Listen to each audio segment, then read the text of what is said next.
All right, we're back for another edition of the Field of 68 Mid-Major Show. I am Sean Paul, joined by my co-host Rocco Miller, and we're coming off a very exciting week of mid-major basketball. We got some games that we need to talk about, some games between teams that could make the NCAA tournament, teams who could win their conferences, and the two that really stood out is UC San Diego and UC Irvine, which Rocco was in attendance for, correct?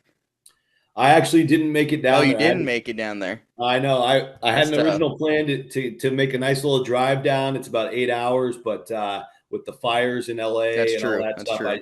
I ended up just enjoying it here from home. Yeah, and then the other one being Drake Bradley. Both of those games quite entertaining. UC Irvine, they make themselves a lot more in position to get in that large bid, it seems like. We can talk about that a little bit. Drake gets off their two-game losing streak with a road win over Bradley. But since you were able to watch that entire UCSD UCI game in its entirety in front of you on the TV screen, let me know what you thought about that game because to me it just seemed like a coaching masterclass from Russ Turner, who is probably one of the best X's and O's guys you'll find in this sport. No doubt. Yeah, I think that was the main takeaway by the end. UC San Diego started off with a really nice surge in the first, couple of segments. But from that point forward, UC Irvine really controlled the tempo. I think that was a really big factor. And the way that they can defend screens and really throw their size at UC San Diego, it disrupted all that beautiful rhythm and ball movement that the Tritons have been able to just completely get in the same page on like throughout the 3 months of this season. So UC Irvine just became incredibly great disruptors. And I think you saw that in the shooting numbers. UC San Diego at one point was 4 for 27 from deep. I think they ended somewhere around that number. And it was uncharacteristic for one of the best shooting teams in the country. You could see Tate Jones, their leader. He was not getting any easy baskets, even No. with his amazing creativity and ability to get around one-on-one defenders. There was a lot of help defense on him, and a couple missed open shots occasionally, but most of their shots were contested or well covered by Irvine.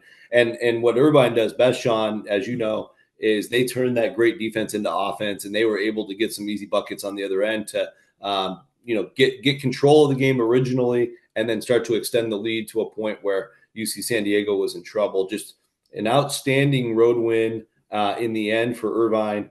And now, even though they do have the Duquesne loss and they have the Oregon State loss, those were both on the road. UC Irvine projects right now as a team that would be inside the cut line. And that is really exciting for the Big West. What can they afford? Like, let's say, I'm looking at their schedule here on Ken Palm on my phone, so my computer does not crash once again, which is a regular occurrence on this show. But like, let's say they lose on the road to UC Riverside, that's one that they definitely could lose. Let's say they lose either that one or at UCSB, which is the last regular season game of the year. That seems like a tough spot for them before the conference tournament. Then obviously they would have to lose one in the conference tournament to be an at-large team. So that puts them at how many wins would that be? That's 28-4. So Yeah. that's a really good record, but I think we've seen that before. That's not a guarantee to get you in the NCAA tournament. Plus, they don't really have any crazy like quad 1A wins. Their best win is going to be on the road over UC San Diego, and they're not going to get anything better than that. Right. So, yeah, to supplement that, they have the Northern Iowa road win. Northern Iowa is Hmm. 91 in the net. So it's another top 100 road win. And Northridge, who they also beat last week, another dominating performance by Irvine against an athletic Matadors team. Matadors are quad two as well at 110 in the net. And Belmont, another team they beat on the road, is 114. And so this is why Irvine is in such a great position as it stands in this moment. Of course, that can drastically change with like a home loss against anybody in this league except for Yep. UC San Diego, or a road loss against a team near the bottom of the standings, basically from UC Davis on down. So they have to continue to. The deck is still stacked against them overall, but right now they have 4 road wins in the top 2 quadrants. That's extremely good for a team this level. Their wins above bubble, which is now part of the team sheet, very exciting, I think, because it takes into account every game you play. So even if you beat a bad team, it's worth maybe like 1 cent. But if you beat a Yep. good team like UC San Diego, it's worth like a quarter, like 25 Yeah. cents. But it goes the same way. It goes the opposite way when you lose. So if you lose to a good team, it doesn't hurt you too much. But if you lose to really bad team that's going to weigh a lot. So that's the thing to keep in mind as the Anteaters progress. But right now, their wins above bubble ranking is at a nice and safe 36th in the country. Their resume ranking is 39th, and the KPI is also Sean on the team sheet. And for whatever reason, and we'll take it. The KPI loves the Anteaters. They're 25th. Who doesn't? I love them. Yeah.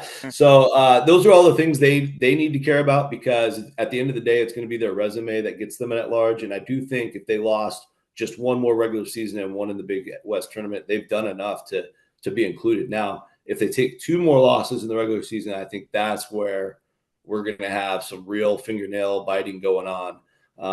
And if that one loss, if it's only one, comes on their home court, especially against the bottom half of the conference team. So again, Irvine is a great team, but they also are playing, Langston Redfield's out for the season with an ACL. I've now been informed that Andre Henry is likely out for the season as well with an Oh, ACL. that's tough. And they're still doing it without these guys. So one of the beauties of the program is that they are so deep. They play 11, 12 guys for 2-3 months at a time. And now they're just down to like a normal team with 9 guys. So I think it can still work. But it does hurt. Last year, Andre Henry was the Big West Defensive Player of the Year. So that one hurts a little bit. Yeah, and kind of closing thoughts for me on that game is just watching it, the ability to not just limit this team to shoot 6 for 35 from three is impressive in its own right, but the most impressive thing to me by far was who they were forcing to take the threes, which was Norden Capich, who's shooting below 30% from three. They were giving him space and he was shooting it when 1 for 10. So you're playing the numbers game there because you'd rather have him shoot it and continue denying the ball to get to Tyler McGuy, who's their leading scorer, shooting over 40% from three. He had 3 shots in the entire game. They were just not letting him touch the ball. He's getting some good cardio in, but he wasn't shooting the basketball at all because he wasn't touching the ball. And that was nothing that UC San Diego could really control because UC Irvine was just locking him down. They were not letting him touch it. So, like I said, I tweeted like that was like a prime Bill Belichick move, taking your best receiver out of the game. He's taking their best scorer out of the game, and it really led to a big win. And once they got Ben Leuchten involved as much as they did in that second half, UC San Diego just had no chance of stopping him because they don't have anybody big enough to contain that guy. This UC Irvine team, they're going to be one of the more trendy NCAA tournament upset picks if they're able to get there, just like either of these two teams from the Missouri Valley, Drake and Bradley, would be. And Drake pulls off a really nice road win against Bradley, coming off a pair of losses to Murray State and UIC. Drake, obviously the darlings of the non-conference slate with what they're able to do in the Charleston Classic. They get back on track a little bit. I don't really know if they have much of an at-large case these days, but they do, yeah. they do. Okay. Well, we can get to that in a second. But Drake, they won 2 games last week, one over Evansville after beating Bradley.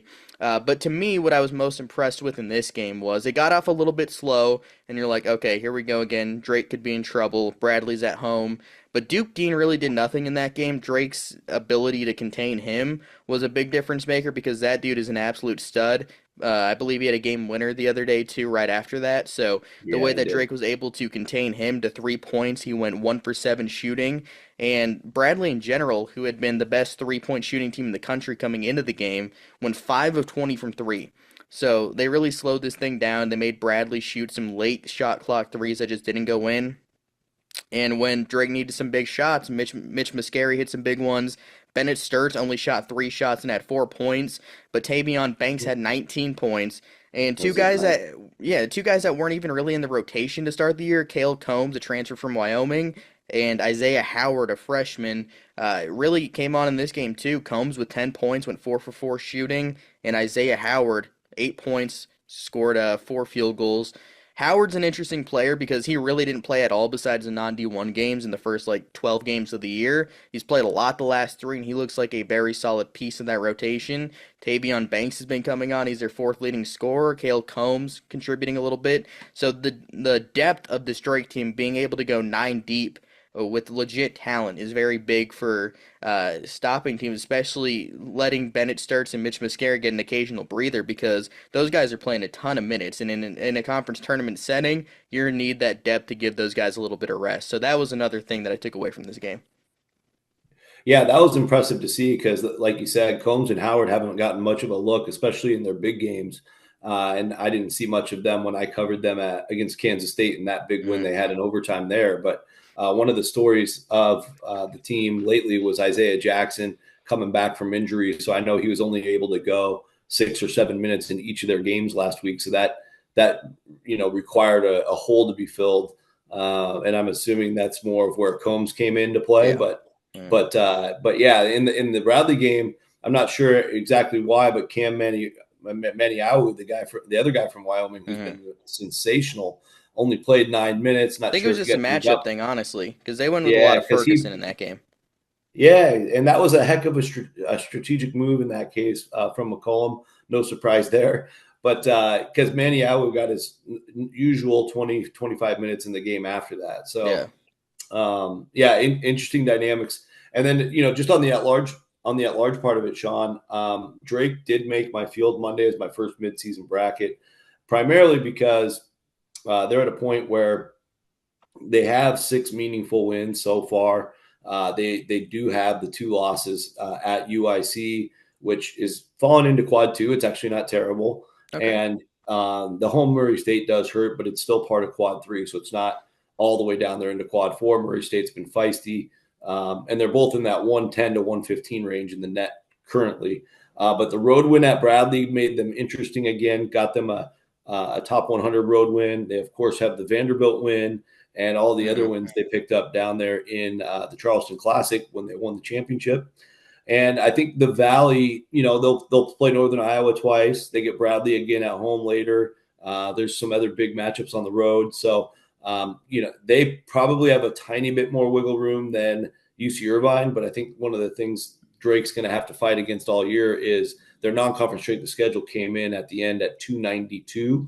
Now, Drake themselves, the year they made the playing game as the last team in, I think it was like 4 or 5 years ago under DeVries, Mm-hmm. they actually had a 306 non-conference, and they still got thrown into Dayton. So, I think UC Irvine's a lot clearer past the cut line today. But Drake, of course, has a harder schedule going forward. So perhaps Drake can build some cushion if they get hot. And it's hard to predict because, like we saw in those 2 losses, Drake – they don't have a lot of size, so they can get Mm-hmm. picked on in matchups like the UIC matchup. Yeah. And then they also will just destroy your perimeter players, like we saw in the Bradley win. They're just a fascinating team, and I'm enjoying the journey.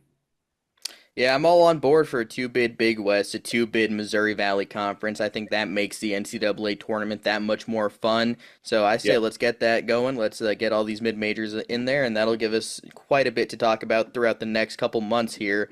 But let's go into teams of the week. How does that sound, Rocco? that sounds great. Yeah, and I think it's important that we get at least one of those, the 2-bid Valley or the 2-bid Big West, hopefully both, mainly because right now, if there's not an upset in the American Conference tournament, they're probably only getting one bid from that league. That's And the fine. We don't need Atlantic 10 multiple from is that in league. I've seen enough. right. And then the Atlantic 10's been on the rise, but we saw Bonaventure fall and we saw Dayton fall twice. So now there's a chance where they might only be a one bid league Mm. if it all keeps crumbling like this. So we have a real shortage on the bigger picture of anybody not in a Power Five getting in that And the large. ACC is not very good either. Yeah, it's really just the 3 leagues gobbling all the bids at the Mm. top: the SEC, the Big Ten, and the Big 12. I mean, they're going to be responsible for over 75% of the at-large bids if it finishes the way it is currently, and to me that's scary. I don't like 8-9 games being against 7th place SEC versus Yeah. 8th place Big Ten. It's just very Mm. boring. No, Yeah. I agree. But who's your first team of the week here for last week? Yeah, we're going to go a little left field here, or maybe it's right field if we're looking at a map. I'm going to go with the LIU Sharks, Sean. We don't get down to the NEC enough. It's one of the most No. fun leagues in America. Certainly one of the best conference tournaments on campus with crazy packed, tiny gyms going crazy and chaotic finishes typically. And LIU was part of a chaotic finish at Central Connecticut on Sunday. They pull out a very ugly rock fight, 54-52. One of the cool stories brewing is just the consistent play that they're getting from a freshman out of Winnipeg by the name of Shadrick Lasue. And he doesn't get called upon too often to shoot. You saw in that game he was 4 for 5. But what I've noticed is they've been bodying him up as a young 18-year-old Canadian on some of these bigger, imposing players in the paint in the NEC. He's holding his own defensively. His efficiency numbers are terrific. He actually came in as the KenPom MVP, even though he only scored 9 points. And they run all their volume through Malachi Davis. So, of course, they're going to go as Malachi goes. And Ty Strickland's still there. And, but it's an interesting time for the program because, Rod Strickland, of course, has been there now for a couple of years. But they also hired out of the blue, and people were a little surprised by the money they brought in. But they hired Gerald Gillian from Chicago State, who's now a conference rival, a team they beat 2 weeks ago, actually. And so he's their associate head coach. So LIU is invested to getting back to the tournament. That's the overall message they're sending. And Central Connecticut by far looked like the best team in this league. So to go into New Britain and beat the Blue Devils on their home court to start 4-0, definitely deserving of team of the week for me. So kudos to the Sharks, a team that became the Sharks actually, Sean, in 2019. So their last used to be the Blackbirds, correct? That's right. Yeah, LIU Brooklyn. They had the Brooklyn in there. That's right. So they actually merged LIU Brooklyn with LIU Post, a smaller campus, to become overall LIU now, which is why you don't hear the Brooklyn thing anymore. And they have not entered the NCAA tournament as the Sharks. So they're looking to do that for the first time. Last time they were in it was 2018 as the Blackbirds. We could take that happening. I'd be down. With all that being said, who do you got for your first team of the week? Yeah, mine was a really easy one because Northern Colorado just continues to win. They're 12-5 so far this year. They went to Montana State and Montana and pulled out a pair of wins. Against Montana State, there was no reason they should have won this basketball game. They were down 20 points with 12 minutes left against a Montana State team that I still think has a chance to be a really dangerous team in the conference tournament. But right now, this conference absolutely runs through Greeley, Colorado, because Steve Smiley just continues to find ways to win year after year, despite losing players to the portal, despite losing Dalton Connect to the portal. You got St. Thomas. Despite losing St. Thomas to the portal to USC, goes and gets Isaiah Hawthorne from San Francisco, who's averaging 16 points per game. Langston Reynolds, 17 points per game, a guy who was a very bottom of the rotation guy a couple of years ago. He's shooting 64% from 2-point range. He's not a shooter, but he is a great driver and puts a lot of pressure on the rim. Marcel McCreary shooting 44% from 3, and getting Jaron really back was a huge move for this team because he's just, the floor generally does a little bit of everything for this team.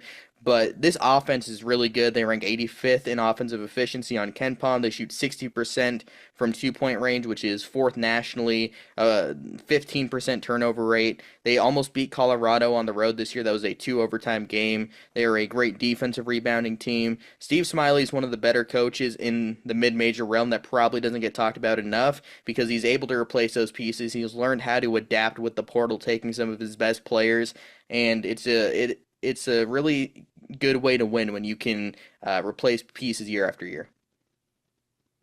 Yeah, no question about it. I think it was really impressive. He's had those individual talents, but they haven't broken through yet with a Big Sky regular season or a Big Sky tournament title. In fact, I don't even think they've made it to the finals. So I think somewhat they did. over. They made the finals once. Okay, I thought so. I might be wrong though. Yeah, I know they haven't broken through, and I think that's the one thing holding him back. He's probably getting some looks at higher levels for employment opportunities because obviously he's incredible at both developing players and finding untapped players. Yeah, 2021, 2022, they lost Montana State in the title. Good call. I think that was after some upsets, but yeah, by 21 they lost. So yeah, they're knocking on the door big time in that league. And I think this is finally the year where they're going to be the favorite. It certainly shapes up that way so far. They had some incredible non-conference performances on top of what they did last week. And if you know the Big Sky, most teams can't go into the Montana trip is typically the hardest trip in the league. You always have to play both back-to-back. So to go on the second of the two back-to-back and still blow out the Grizz, that's just after coming back from down 20 the game before. Like Right. a Yeah. It's lot of just teams, that would take the wind out of their sails for the next game. exactly beyond impressive and a well earned award from you, Sean. All right, who you going with your second award? I know the answer and I like it, so why don't you tell the people? Well, I'll touch on it briefly. I think we spent so much time on UC Irvine that we've given them all the credit plus the win over Northridge. So I'll pivot here actually and throw you a curveball, and Oh, I'm so going I to don't know the go. answer. I'm going to stick with some of the smaller leagues here just to give them some love. A team that went on the road and got two big road wins as it pertains to the overall league race, and this is a league where everybody seems like they might have a chance. It's hard to decide who the best team is. Well, Morehead State made a big statement last week, and the Eagles went to Little Rock, and it was a makeup date, or sorry, it was an early tip off because of weather. Really early And tip off, yeah. they got a weird early day, 59-53 road win. But SEMO was the one I had circled as okay. This SEMO's a really good home team. They had only lost once all year at home, and that was to Chattanooga. They were looking like a very good home team in the early part of OVC play. SEMO plays all their games at the downtown Cape Girardeau Arena. So, like, it's a small town in Missouri. It's the thing to do. They get good crowds. That's what I'm getting at. Mm. And Morehead State went there on a Saturday night as the primary thing to do in town. And they were in a game where they were up one at half, and they opened up the second half on a 21-4 run and just sucked the life out of that arena. Anwar Melik was the MVP of the game, 18 points, 10 rebounds, played tremendously well. And we're still trying to figure out what Morehead's ceiling is. It's their first year, of course, under Coach Freeman. So really I'm sorry, Jonathan Maddox. I was mixing them up with another team in the league. But yeah, Jonathan Maddox came in highly heralded and really struggled. They started 3-6, Sean, and now they're sitting pretty at the top of the league standings at 5-1. Morehead State's established themselves as the top overall program. They've earned that. They also have some of the better resources in the league. So this was the year for the rest of the OVC to catch them and maybe pass them. But Morehead State made a big statement last week to get to 5-1. Yeah, the league might very well still run through Morehead State. I'm going to go to the ASUN here.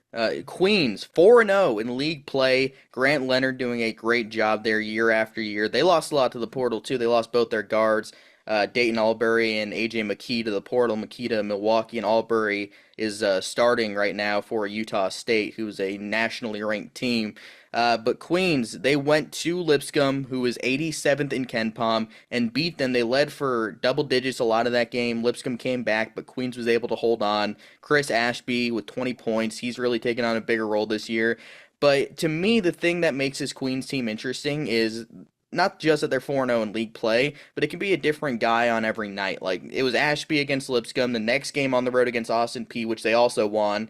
It was 14 points from Leo Calmario, who was at Fresno State previously, 13 from Caleb Matthews. It can just be a number of these different guys on different nights, and I think that's what makes this team very solid. They don't have the two guards who are going to average like 18 points per game, but they have a bunch of different guys who can average like 11, 12, 13, but go off for that random 20-point game, have like five guys that get 12 points in a game. Makes them a very tough team. They're a really athletic team. They have some size when they need to go to it with Malcolm Wilson. Bryce Cash is a really good perimeter defender. Calmario's versatile. Queen's still not eligible for the NCAA tournament because they're a transition team still in year 3, so not next year either, the year after. But I still think that makes them really interesting. The fact that they're 4-0, I think they deserve some credit for getting there. Yeah, it was tremendous. I was able to exchange a few messages with Coach Leonard. Congratulations. He talked a little bit about how they crashed the boards relentlessly, and it was one of the hardest any of his teams have played in a long time. And they just really took it to Lipscomb to get that win, and then carried that forward with the Austin P win. And he's got those guys playing hard. And Queens has a reputation already. It's only their third year, as you mentioned, in the ASUN. To be a very tough home team. I think one of the areas we're looking to see when they can start figuring things out on the road. Well, that was an incredible road statement. And now they put themselves in position. We're still several, games away, several weeks away from determining the ASUN regular season champion. But now they've got a real path Mm. to go after that trophy, which, they'll still get to compete in the ASUN tournament, but that's the ultimate goal for them this year is to win the regular season. Yeah, we got a few minutes left here. Let's get into our players of the week. Let's get these weekly awards wrapped up. Where are you going for your players of the week for this week? Yeah, and I didn't want to double dip again, kind of like the Irvine thing, but Old Dominion would be eligible for all these awards as a Yeah, team. yeah. But I saved it for Player of the Week because they wouldn't be there without Sean Dura-Gordon. I watched the game at Southern Alabama. Or South Alabama. I was super impressed with the way that he stayed poised. They were running the offense through him all down the stretch and through overtime. His final stats were crazy: 26 points, 18 rebounds. That was after winning at Louisiana in the Cajun Dome. Even though they're going through a coaching change, that's a very difficult building to win in, and they won it by 11. He had 20 in that game as well. And this is a guy who's on his fourth school in 4 years. He started his career at Missouri. He messed around at Austin Peay and Siena. He's in and out of the lineup at those two places. And it looks like he's finally found a home because Mike Jones has been searching for answers in his first year.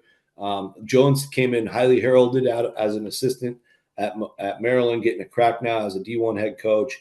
Of course, they took their lumps early with the 3-8 start. They're still only 6-9 against Division I teams.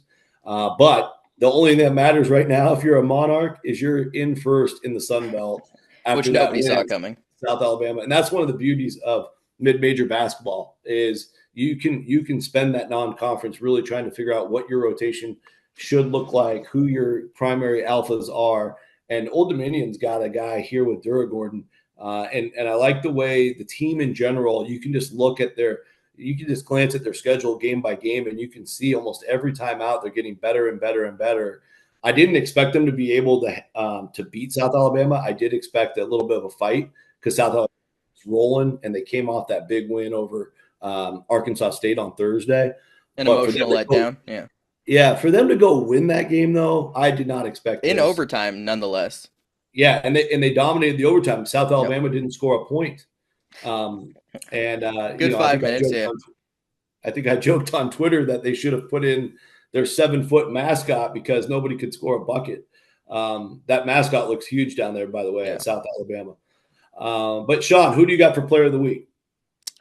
Yeah, so for me, my first player of the week here, I'm going to go with Miles Barnstable from St. Thomas. And St. Thomas this year, they've just been really good. Another team in transition, which I have gone on record saying is just the dumbest rule ever. I get the purpose of it, I guess, but not having these teams as NCAA tournament eligible teams hurts the players, hurts the programs, in my opinion. But Miles Barnstable, 28 points in a win over South Dakota. 119-104 was the final score in that game. That is a NBA score right there. No defense was played in this game, but Barnstable, it's not just an award for this game because he did have only 7 points against South Dakota State the game before in which they won.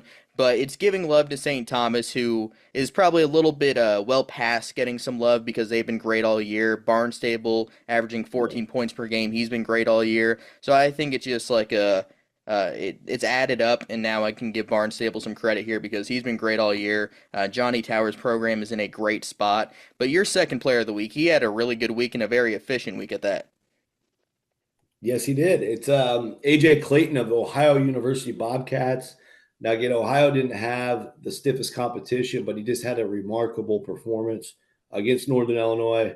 I get it; they're a bottom feeder, but when he's a 6'8", 245-pound inside-outside player, and Clayton's all conference guy anyway, and he goes 9 for 10 from three in that contest in just a 108-70 exhibition demolition, really, of the Huskies. But he followed that up with a solid game where he was more of a role player in the second win of the week against a pretty good Ball State team who was in first place for about a week.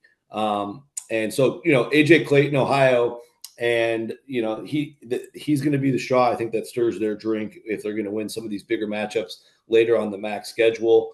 That performance alone, I think, was worthy of a player of the week. And our colleagues over at the USBWA agreed with that when they named him their player of the week as well. So kudos to AJ, and can't wait to see them play some of these top teams in the league. Miami, Ohio, quick shout out to them. They're off to an amazing start. They're gonna get Kent State later this week. That's one of the games to keep an eye on. But Sean, who do you have for your second player of the week?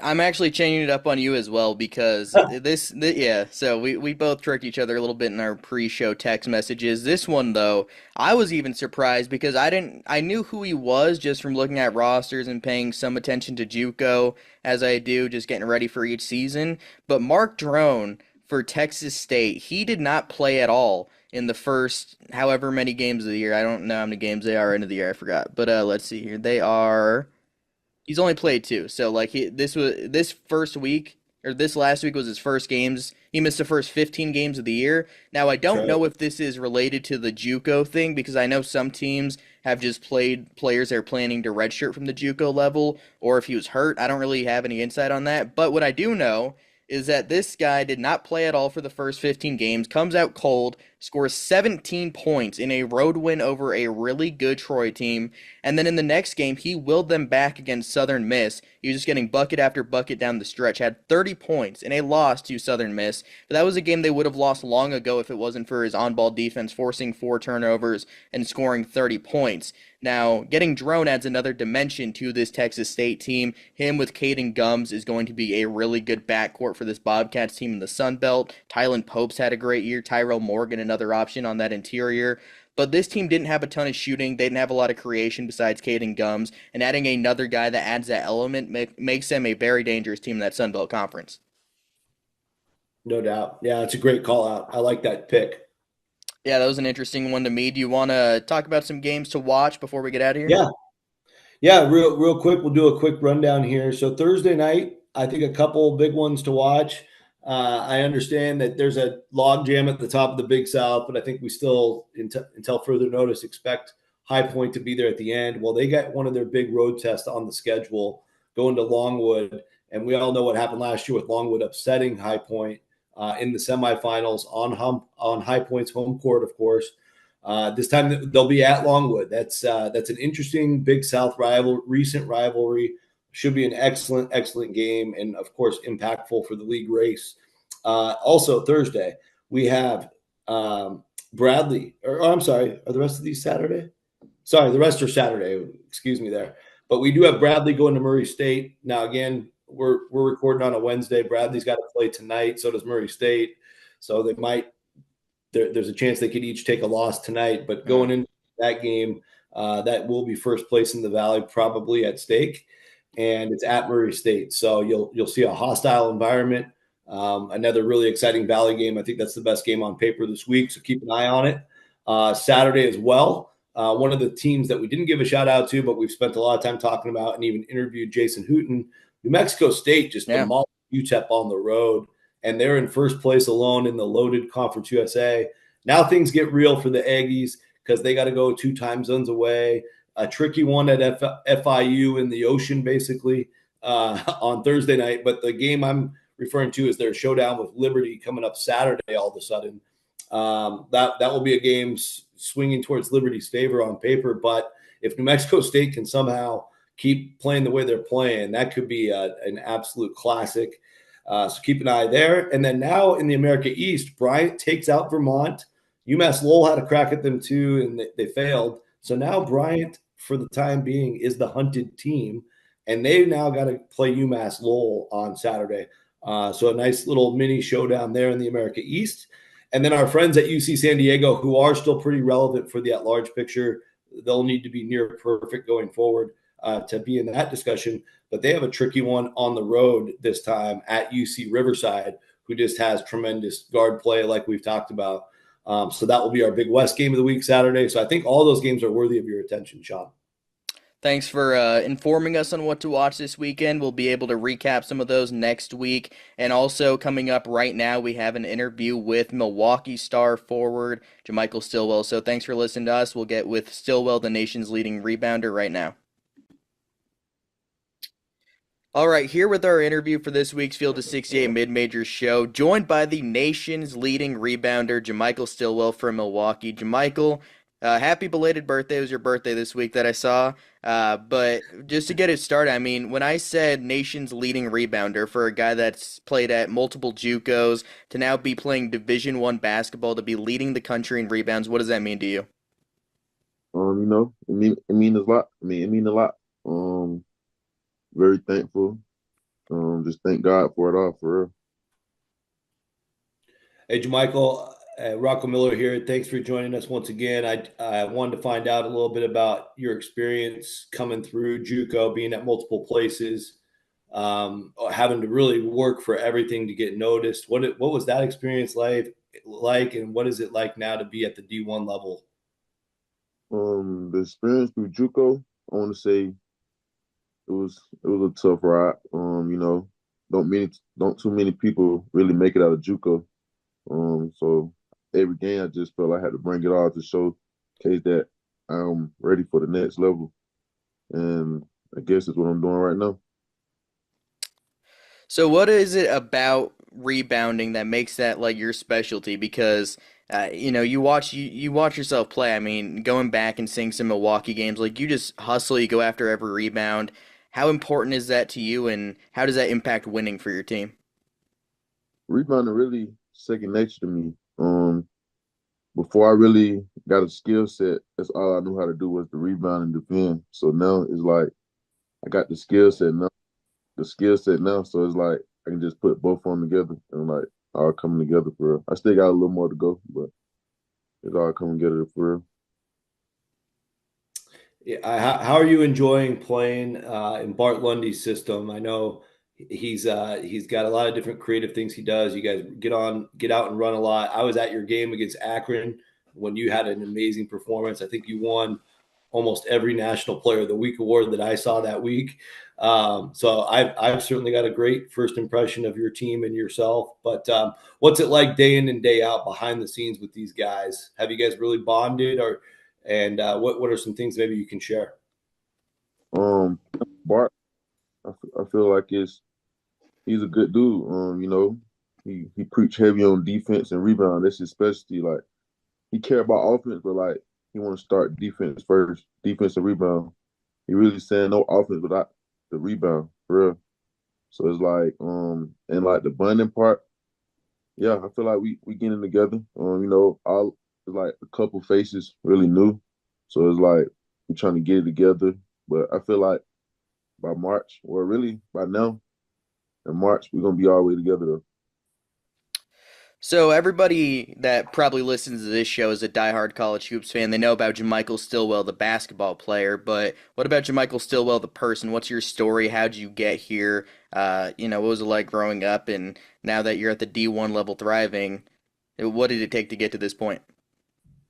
Really, you know, I was brought up a hard way, but found my way through life.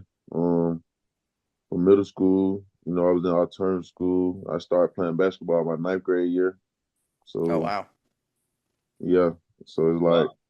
I feel like it all coming together though.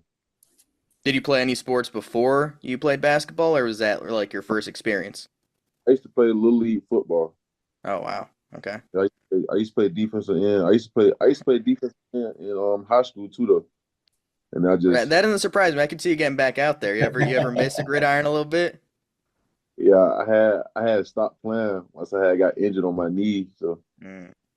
stuck with basketball and went prep for my junior year and senior year and got better for real. So you're still fairly new to the game too. That's interesting. I didn't know all that. No, for sure. Yeah, that's an interesting transition too, because I think with defensive end, with all the different shifting and body movement, it's similar to getting in position for rebounding. When you agree, like a lot of the same body movements. No, for sure. Yeah. I feel like I'm more quicker than a lot of forwards, and like it give me the advantage to like be more physical. Cause football players real physical. Oh yeah. Absolutely. Now you've been through 7 games so far in the Horizon League, and obviously a bunch of games leading up to league play. And it's one of our favorite leagues every year, just because the strategy is so different. You got a few teams that are heavily defensive, a few teams that are heavily offensive, and then a little bit of in between. And it always comes down to some surprises in March. So, what have you seen so far from the league? I know you're off to a pretty good start, 5-2. Obviously, would like to have a couple of those losses back. But what are your overall observations of the league, and what are you looking forward to coming up next? I feel like the league is very competitive. Like I feel like it ain't no weak link in the league because like the weak link will upset you for real. Hmm. Like we Yeah. gotta every game we can't look at no team like even the bottom team like Green Bay. I want to say you can't look at them as just like Green Bay because they got some hoopers on their team that can surprise you and sneak up on you. So I feel like you gotta come with it every game like you playing the number one seed. And I'm looking forward to really winning it all for real when it come down to it. So one of the reasons that I thought you would be an interesting guy to bring on, not just, I mean, you've had an amazing year and you've seen my tweets, you've seen Rocco's tweets, I'm sure about, the kind of season you're having. But with the JUCO rule, with that maybe not counting towards your eligibility moving forward, how do you think that not only impacts Division I college basketball, but JUCO basketball? Does that impact the product at the D1 and JUCO level? And to you, does that help knowing that you might get those years back that you previously spent at JUCO that you can now have a full experience at the Division I level? Um, I definitely agree. I feel like for me personally, I feel like that would help me a lot, you know.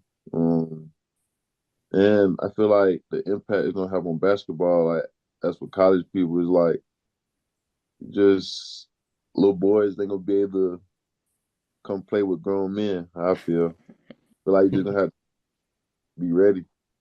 So you think it's a positive for the game overall if those JUCO kids are able to get those extra years? No, for sure. For sure. Well definitely agree. Yeah, I think you're getting a more polished, more mature player if the longer they can expand their careers. Obviously, it has to be within reason where they're still studying and working towards something education wise too. But I think what we've seen with COVID and all that is that the game has actually had improved free throw shooting, fewer turnovers, just a cleaner game, more enjoyable to watch for fans, but more importantly for players, a higher level game. Is that kind of what you feel like you walked into this year? I definitely agree. I definitely agree that for sure.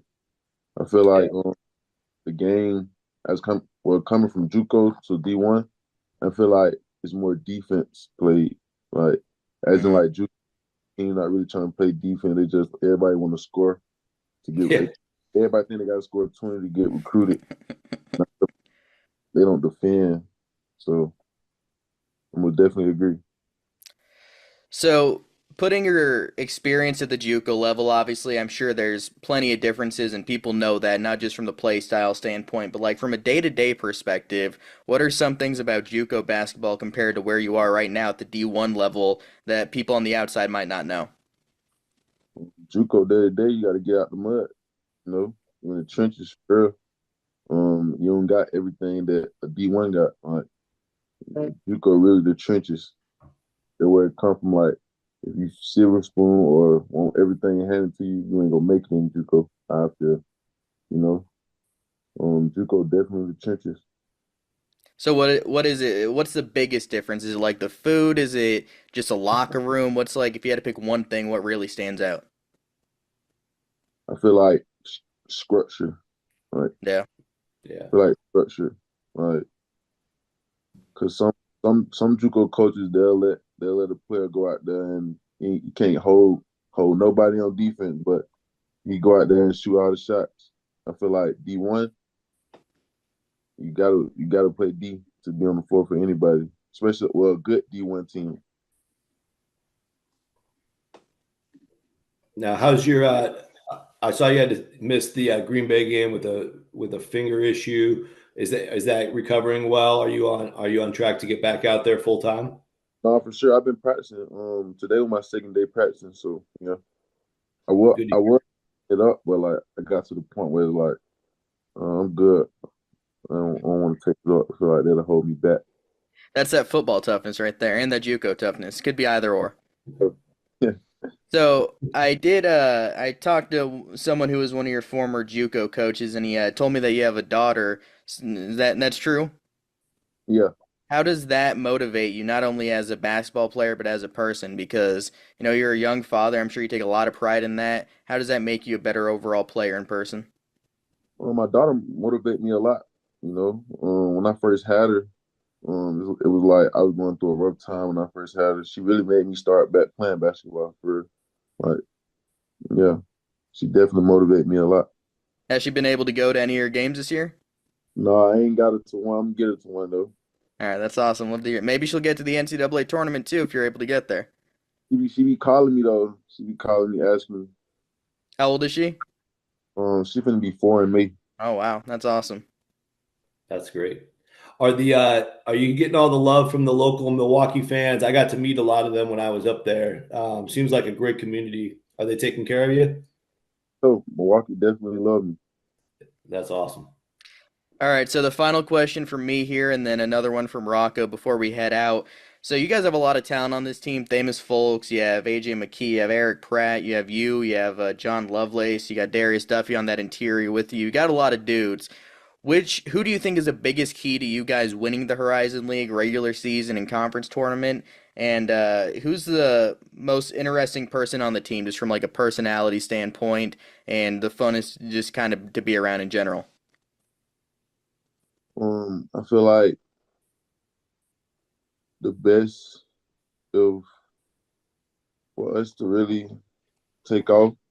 Like I feel like when Eric rocking, like when he come in with like the energy, Mm-hmm. and go bench give us energy.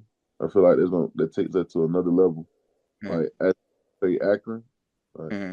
so he came Yeah. out gave us a real spark, Mm-hmm. Hmm. and I feel Rock. That's a like great answer. Yeah. That's what I was thinking too, Jamichael. Like watching him, and I know that he was in and out of the lineup before that day, and he has been, I guess, throughout the year. But you guys went on that huge run with him in the first half in the yeah, Akron game. Yeah. no for sure. Rocker, you want to wrap it up here? Yeah, I mean, I guess of course the goal is to win the Horizon League tournament in March. Is it a big priority or big goal to win the regular season title as well? I guess that's first part of the question. Second part is what are your overall individual goals for the season, or are they basically based around the team? I definitely want to win the regular season too. Definitely want to win the regular season too. But like I feel like if we don't win the regular season, March is where it come down to. But we got to win the title. And my goals for the season personally, first team, all conference, or when we win, either player of the year or the conference. Um, I really seen what motivate me a lot. I seen like preseason, like I went on the list period, so that really motivates me to go hard and show everybody what Mr. Stand on Business is made of. So Well, I think we could all say that Jamichael showed him so far, and thanks again to Jamichael Stillwell, Milwaukee's star big man, for coming on the show. Milwaukee's got a big one coming up Friday against Youngstown State, so that'll be an interesting one to watch. Sounds like Jamichael